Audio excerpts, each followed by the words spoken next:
Hello everyone, अस्सलाम वालेकुम। This is हिकमत बरकी और आप देख रहे हैं बरकी बियोलॉजिस्ट। तो गाइस, आज हम एक यूनिक टॉपिक के साथ आ रहे हैं। वो हमारे पास है site of photosynthesis in plants. पौधों में फोटोसिंथेसिस के अमल के होने की जगह कहाँ है, कहाँ पे फोटोसिंथेसिस होता है पौधों में। तो पौधों के पत्तों में पत्ते के अंदर क्या होते हैं, स्पेशल सेल्स होते हैं, mesophyll cells. Two types mostly होते हैं, पेलिसीड और स्पंजी मेसोफिल। इनमें फोटोसिंथेसिस ज़्यादा क्यों होता है? और भी सेल्स में होता है, लेकिन ज़्यादातर जो जिम्मेदार है फोटोसिंथेसिस की वो हमारे पास मेसोफिल सेल है। क्योंकि इन सेल्स में, मेसोफिल टिश्यू में क्लोरोप्लास्ट की तादाद ज़्यादा होती है। तो क्लोरोप्लास्ट क्या है, डबल मेम्ब्रेन बॉन्डेड ऑर्गेनेल होती है। तो आउटर इनर मेम्ब्रेन में क्या होते हैं, अंदर सेक लाइक स्ट्रक्चर बनाए होते हैं। और उस सेक लाइक स्ट्रक्चर को हम क्या कहते हैं, थैलाकाइड कहते हैं। ये थैलाकाइड आपस में स्टॉक टुगेदर हो जाते हैं, आपस में इससे पाइल्ड अप हो जाते हैं।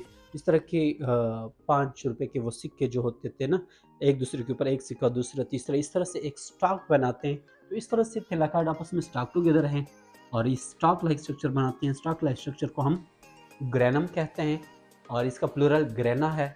ये ग्रेनम जो है आपस में इंटरलिंक्ड है और इस लिंक को हम क्या कहते हैं, इंटरग्रेना कहते हैं। और जो क्लोरोप्लास्ट के अंदर जो स्पेस है, तो आउटसाइड द ग्रेना, वो क्या कहलाता है, स्ट्रोमा। तो अब एक सेक लाइक स्ट्रक्चर जिसको हम थैलाकाइड कहते हैं, इसको थोड़ा सा हम जूम करते हैं। तो थैलाकाइड का membrane same like cell membrane है। इनेलिपेड बाइलेयर और प्रोटीन, इनेलिपेड और प्रोटीन से बनना है। इस तरह की सेल मेम्ब्रेन की हमने मॉडल पढ़ी थी, फ्लूइड मोज़ेक मॉडल।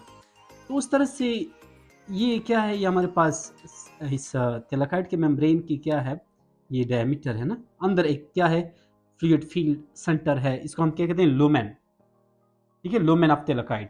तो यहाँ से लेकर यहाँ तक मेम्ब्रेन है। इस मेम्ब्रेन के बीचों बीच जो मैंने ग्रीन टेडपूल लाइक, यानी जो मेंढक के लार्वे होते हैं उसी लाइक जो मैंने ग्रीन स्ट्रक्चर बनाए हैं, ये क्या असल में, ये असल में क्लोरोफिल है। क्लोरोफिल यहाँ पे पाए जाते हैं।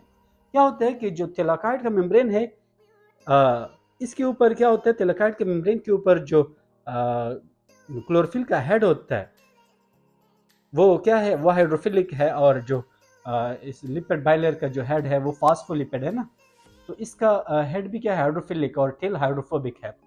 तो क्लोरोफिल का भी जो टेल है वो हाइड्रोफोबिक है, यानी हाइड्रोफिलिक पार्ट बाहर रहता है, इस हेड के ऊपर रहता है। ये यूं, यहाँ पर हम 3D नहीं बना सकते ना, बोर्ड है।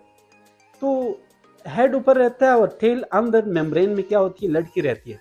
तो इस तरह से क्या एक कम्प्लेक्स स्ट्रक्चर बनाते हैं, यहाँ पर फोटो सिस्टम बनते हैं। फिर यहाँ पे लाइट रिएक्शन हो रहा होता है इस थैलाकाइड के मेम्ब्रेन में।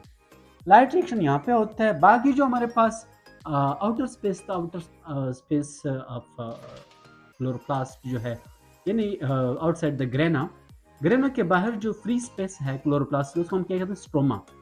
वहाँ पे क्या होता है, डार्क रिएक्शन। लाइट रिएक्शन का जो प्रोडक्ट होता है वो एटीपी और एनएडपीएच होता है। ये दोनों प्रोडक्ट कहाँ जाते हैं, डार्क रिएक्शन में, वहाँ पे यूज़ होते हैं। इंशाल्लाह अगले लेक्चर में हम इसकी तफसील की तरफ आएंगे, यानी फोटोसिंथेसिस की जो 2 स्टेप्स हैं उसकी तरफ, यानी लाइट रिएक्शन और डार्क रिएक्शन की इंशाल्लाह हम तफसील से बात करेंगे। तब तक अल्लाह निगहबान।